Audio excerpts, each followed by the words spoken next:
Comecei entregando panfleto no Farol com 11 anos de idade. Com 12 anos de idade eu comecei a trabalhar de office boy e com 14 anos de idade, na minha época, você já podia tirar carteira de trabalho. E aí eu tirei carteira de trabalho com 14 anos de idade. Com 14 anos de idade eu passei no curso técnico em Química.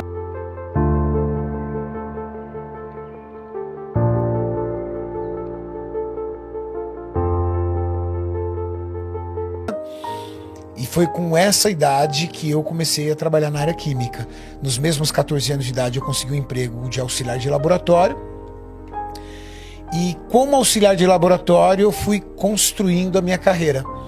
Só que eu tenho um histórico muito grande na escola de bullying. Eu não sei se você já acompanhou.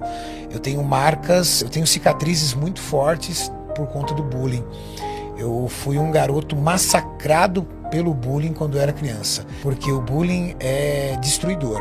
Eu tenho 46 anos de idade e tem dias que eu me perco me lembrando das coisas que aconteceram comigo. Assim, do meu pré até a minha 8ª série, foi massacrado pelo bullying. E eu fiz todo na mesma escola. Entendi. Eu fiz o prézinho, primeiro ano, segundo, terceiro, quarto, quinto, sexto, sétimo e 8ª série, todos no mesmo colégio. E eu fui do pré até o último ano perseguido no bullying. Eu sou filho de uma empregada doméstica com um pai aposentado. Aposentado numa época que o salário mínimo conseguia ser pior do que o que é agora. Então eu morava no extremo sul de São Paulo. Minha mãe, preocupada com a nossa segurança, porque era um local muito violento, ela conseguiu para mim uma vaga num colégio um pouco mais afastado, numa região mais nobre do sul. Sim. Mesmo sendo um colégio público, as pessoas que estudavam nesse colégio tinham uma condição social muito melhor do que a minha. Porque era um colégio público, mas de referência. Minha mãe, muito preocupada com isso, e o que ela fez? Ela conseguiu. Meu avô morava nesse bairro. Meu avô era barbeiro, tinha um salão de barbearia. Meu avô tinha um salão de barbearia nesse bairro.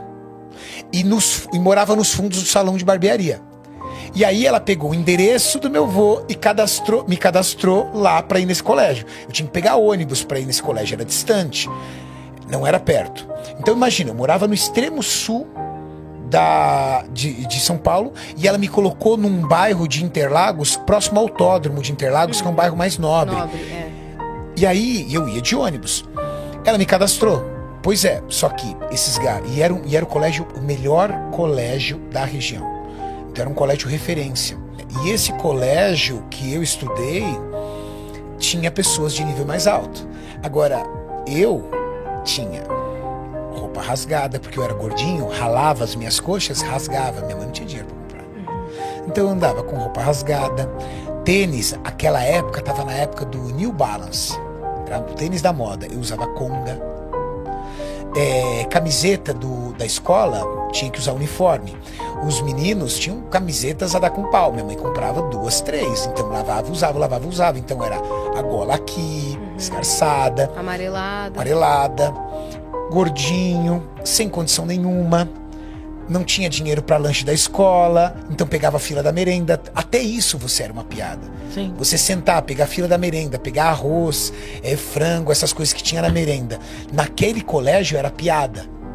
No colégio de um local carente, uma comunidade carente, é normal. Ali não, ali todo mundo tinha um dinheiro pro seu lanche, tudo. Então eu fui massacrado pelo bullying, massacrado. O bullying foi quem me levou pro esporte. Que eu era uma pessoa impotente de reagir. E qual era o meu agravante? Eu não conseguia dividir isso com a minha mãe. Porque quando eu ia em casa muito mal falar pra minha mãe estava ajoelhada na frente de um rádio.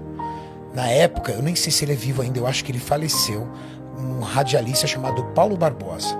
Na hora do almoço, ele tinha a oração do meio-dia do Paulo Barbosa. Eu voltava nesse horário para a escola. Quando eu chegava na escola, por volta do 15 do meio-dia, tava minha mãe de joelho no rádio, chorando, pedindo para as coisas melhorarem em casa. Como é que você vai falar para sua mãe? Ó, mãe, estão rindo da minha cara porque a minha calça tá rasgada. Fizeram hoje piada com a minha calça. E quando eles rasgavam minha camiseta?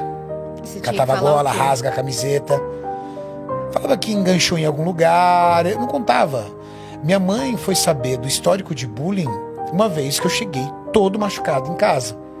E aí ela me botou na parede, eu falei, olha, eles me batem todo dia, me batem sempre, tudo tal. E aí eu falei, o que minha mãe fez? Minha mãe foi na escola,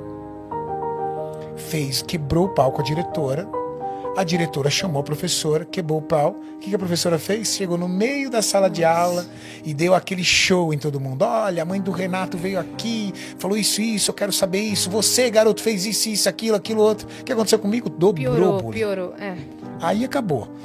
Aí era pior ainda. A pior coisa que eu fiz foi quando fui contar pra minha mãe do que estava acontecendo. Teve momentos de eu ter um pânico tão grande de ir pra escola que eu lembro que quando começava o Fantástico, ouvia aquela música do Fantástico, eu tinha crise de tremedeira, porque eu sabia que segunda-feira eu ia voltar pra escola. Você tem que ter uma válvula de escape. Quando você não tem nada na vida, nada, ou você vai pro buraco de vez, ou você agarra o que você tinha. E o que eu tinha? Eu tinha a condição de estudar. Eu era o melhor aluno da escola. Minha mãe, recentemente falecida, ela guardou até o final da sua vida um troféuzinho que ela tinha. Eu fui nomeado o melhor aluno do primeiro grau do meu período.